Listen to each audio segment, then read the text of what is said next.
بسیار جوانان امروز شکار خود ارضایی شدن. میفهمین چی میگم؟ خود ارضایی، استمناء، یا بسیار ساده تر من عفت کلام را رعایت کرده باشم، اون همین است که کسی با دست خود شهوت خود را بیرون بکنه. فهمیدین الان؟ شکار خود ارضایی شدن. عزیز من، تو پشت درمان میگردی، بسیار جوانان میگن ما در بدن هستیم، به این مرض معتاد شدیم. جناب مولانا راهی بیرون رفت وجود دارد. بله عزیز من، راهی بیرون رفت وجود دارد. خودت اگر انتخاب بکنی، خودت اگر از این نسخه استفاده بکنی، امروز بیرون میشی. در چند دقیقه میتوانی از این معتادیت و از این مرض مهلک که گناه هست، نارضایتی الله هست، نارضایتی رسول الله هست، بدنت را تکه و پارچه میکنی، تمام سیستم های بدنت از منفعت گیری جام میماند، زیبایی های چهرهت زشت میشود. اگر میخواهی از این نجات پیدا کنی، آسان است. اون همین است که ببین چی تو را به این سمت میکشاند. موبایلت، کامپیوترت، رفیقت، نگاهت، چی تو را به این سمت کشانیده است. خوب توجه بکن، میبینی که اگر موبایلت که در خلوت میروی تو را به این سمت کشانیده، در خلوت موبایلت را بیرون نکن از جیبت. اگر کامپیوترت فیلمهای مبتذل تو را به این سمت کشیده، استفاده اش نکن. اگر رفیق تو را به این سمت دعوت داده، ترکش بکن.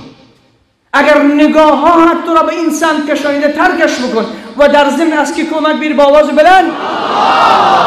جوان، این خیلی خرابت میکنه. جوان، این باور بکن خیلی به ارزشت میکنه. جوان جرأت را از تو میگیرد. جوان زیبایی چهره را از تو میگیرد. قوتت از بین میرود. دست و پایت لرزه پیدا میکند. جوان، اللهت را ناراض میکند. بیا دست از اینها برداری. این خود ارضایی در حقیقت دفن کردن خود انسان رو با دست خودش است. پس نگو که نمیشود. در چند لحظه میتوانی با این خدا حافظی بکنی. فقط از الله کمک بگیر و هرچه پولی که تو را به گناه وصل میکند، اون پول را دیگر خراب کن. پولی که تو را به گناه وصل میکند، اون پول را خراب بکن. از اون پول استفاده نکن. امروز غذاهای لذیذ، انرژی زاها، قوت زاها بخور که من قوی شوم. خود تو ازدواج کرده؟ نه، مثل این مجرد باش. بزرگی از بزرگان دین حرکت میکنند، میرود در صحرای گرم و سوزان با چند تا از یاران و دوستانش. آنقدر هوا گرم است، 50 درجه گرمی هست. ریگ بیابان آنقدر داغ شده که حتی پا را از پشت چبلی و پاپوش گرم میکند و میسوزاند. این در همین بیابان این مرد بزرگ با چند تا اصحابش در حرکت بود. در مسیر بیابان از دور میبیند که جوان لباس خود را از تنش کشیده سر ریگهای بیابان غطه میکند. سر ریگهای بیابان غطه میزند. ای کاش خدا ما را هم مثل این جوان بگرداند. ای کاش الله به ما تو این تقوا و پرهیزگاری و ترس و نصیب بگرداند. میبیند از دور که جوان لباس خود را کشیده سر ریگهای داغ 50 درجه گرمی غطه میخورد. این بزرگ نزدیکتر و نزدیکتر شد. وقتی جوان دید که جماعی میآیند، لباس خود را پوشید. وقتی این مرد بزرگ نزدیک شد، گفت السلام علیکم. و علیکم السلام و رحمت الله. گفت جوان، ما از دور حالت عجیب است تو دیدیم، تو سر این ریگهای گرمی بیابان غطه میخوردی، چطور تحمل میکردی؟ گفت جناب شیخ، جناب مولانا، من مجرد هستم، توانایی ازدواج ندارم. هر وقتی که در وجود من محبت گناه رشد میکند، هر وقتی که میخواهم به سمت گناه بروم، میآیم بدن خود را برهنه میکنم، سر این ریگهای گرم بیابان میخوابم که آیا تاب و توان و طاقت این گرمی را دارم یا ندارم.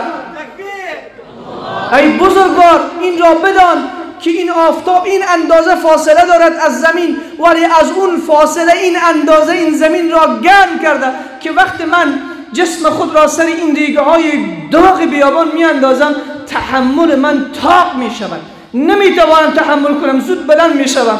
از این می ترسم که روز قیامت آتش جهنم در بدن من وصل می شود. آتش جهنم به بدن من وصل می شود. این را اندیشیدی، فکر کردی که در گرمای سوزان بتوانی بدنت را برهنه کنی و به ریگه های گرم بیابان یا در سنگ ها غطه بزنی و جسم خود را وصل بکنی، در حالی که اون اندازه فاصله دارد این آفتاب.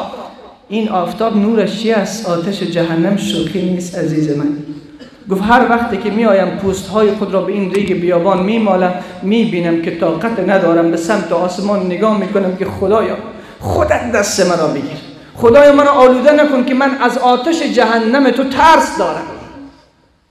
عزیز من، اگر این تقوا امروز در وجود من و تو می بود، اگر این تقوا در وجود جوان من و تو می بود، اگر این پرهیزگاری و خداشناسی و خدا ترسی را من و تو می داشتیم، آیا قرآن من و تو را آتش می زدن؟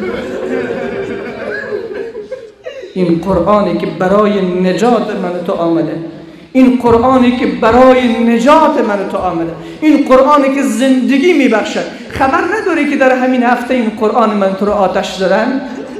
چه کردی؟ چه عکس العمل نشان دادی؟ چند بار به صفحات تیک تاک و صفحات فیسبوک رفتیم و گفتیم ما توبه میکنیم، برمیگردیم به سمت خدا میرویم، دیگر گناه نمیکنیم، دیگر این فجایع را انجام نمیدیم. چند بار امروز ما از مسیر حق منحرف شدیم، ما راه خدا را ترک کردیم، تقوای الهی در وجود ما نیست. قرآن چی گناه دارد که آتش زده شود؟ تا امروز چندین نمود داروهای گیاهی را استفاده برده گردی، لیکن результат نداده.